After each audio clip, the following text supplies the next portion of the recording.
ইলিয়াস ভাই সাথে আছেন আমাদের। ইলিয়াস ভাই আমাদের এখানে সব মোস্ট সিনিয়র, জাস্ট একটু পরিচয় দিবেন। ইলিয়াস ভাইয়ের ক্লাস আমরা করেছি, উনি অনেক ভালো ইংলিশ পড়ান আমাদেরকে। 1988 সালে যখন এই মাদ্রাসায় ভর্তি হয়েছিলাম ক্লাস 3-তে, তখন আমাদের দিয়ে মাদ্রাসাটা শুরু হলো। ক্লাস 3 স্টুডেন্ট 1988 সালে। আমরা যে জীবনে যে লেখাপড়া করব এটা আমরা কোনোদিন ভাবতেও পারিনি। আপনাদের জীবনে যে এখানে আপনাদের সামনে কথা বলবো অথবা লেখাপড়া করব, 2টা ক্লাস আমরা শেষ করব, এটা আমরা জীবনে ভাবতেও পারিনি। কিন্তু আমাদের এই মাদ্রাসা যিনি প্রতিষ্ঠা করলেন তিনি বড় বড় মাদ্রাসার প্রিন্সিপাল ছিলেন, কিন্তু হঠাৎ করে তার একটা আবেগ আপ্লুত হয়ে মদিনাতুল মোহাম্মদিয়া এই নাম নিয়ে যখন চিন্তা করা হচ্ছে, তখন না মদিনার নাম দিতে হবে, এরকম অনেক কথা আছে, এগুলা বলার সময় নেই। আমি জাস্ট বলতে আসছি আমাদের হুজুর, প্রত্যেকটা হুজুর আমাদেরকে কিভাবে যে পড়িয়েছে এটা আমি ভাষা দিয়ে I lost the language to explain their sympathy, loving। একদম মানুষ কিভাবে ভালোবাসতে পারে আমাদের টিচার আমাদেরকে ভালোবাসে দেখিয়েছে।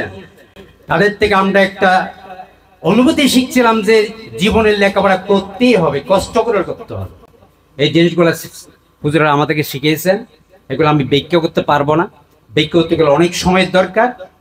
আমাদের কিভাবে আদর মায়া মমতা, মা বাবা আমাদেরকে জন্ম দিয়েছে, কিন্তু সবথেকে বড় জন্ম দিয়েছে আমাদের শিক্ষকেরা।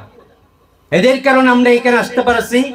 আমরা এখন আমার একটা স্কুল আছে, আজকে 21 ফেব্রুয়ারি চলতেছে আমার স্কুলের টিচারেরা, আমি ফেলে চলে আসছি ওখানে। আমার এখানে প্রোগ্রাম এত করে শেষ হয়ে গেছে, ছেলে মেয়েদের জন্য কিছু পুরস্কার ব্যবস্থা করলাম, কবিতা, এই যে নানা জাতীয় গান তারা দেবে, তাদের কিছু কলম পেন্সিল দিয়ে চলে আসলাম।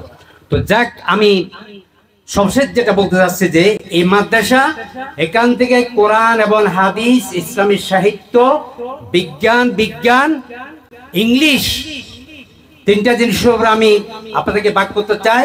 একটা হলো বিজ্ঞান এবং ম্যাথ একটা সাইড, একটা হলো ইংলিশ, একটা হলো নৈতিকতা। নৈতিকতায় 3টা জিনিস। আপনি শিক্ষার ক্ষেত্রে যত উপরে উঠেন, কিন্তু নৈতিকতা যদি না থাকে আপনার শিক্ষা আপনাকে কিছুই দিতে পারবে না।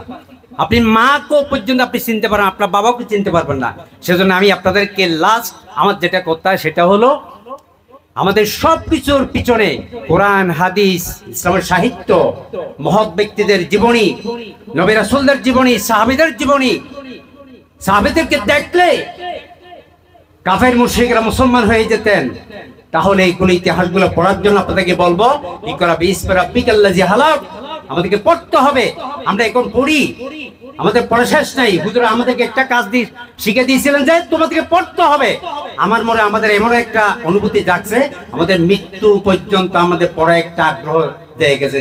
হুজুর আমাদেরকে শিখিয়েছেন, এদের ঋণ আমি শোধ করতে পারবো না। কিভাবে আমাদেরকে ভালোবাসছে, বিভিন্ন মাদ্রাসায়, রাজালী মাদ্রাসা ভর্তি হলাম, খুশি মাদ্রাসা ভর্তি হলাম, এ হুজুর আমাকে বেড়াত ধরে ফেলছে, ইলিয়াস তুমি ওদিকে যেতে পারবে না। চলে আসছি, 6 মাসও টিকতে পারে না, থাকতে পারে নাই। ওখানে লেখাপড়া করতাম, কিন্তু হুজুরদের কথাগুলো আমাদের বারবার মনে পড়তো। সেজন্য আমি আপনাদেরকে বলবো যে প্রাক্তন বাইরে এখানে এসেছে, আপনারা বিভিন্ন জায়গায় আছেন, ভালো ভালো পোস্টে আছেন। এই মাদ্রাসার জন্য এটি একটা দ্বীনি প্রতিষ্ঠান। এখান থেকে কোরআন এবং হাদিস, ইসলামের সাহিত্য, দ্বীনের বিভিন্ন মহৎ ব্যক্তিরা যাতে এখান থেকে পয়দা হয়, সে শিক্ষা এখানে দিতে হবে। আমাদেরকে দেখতে হবে, প্রাণ দিয়ে, অন্তর দিয়ে, টাকা দিয়ে, সব কিছু দিয়ে আমাদেরকে এখানে দেখতে হবে। সেই দেখার আহ্বান জানিয়ে আমার বক্তব্য শেষ করলাম। আসসালামু আলাইকুম ওয়া রাহমাতুল্লাহ।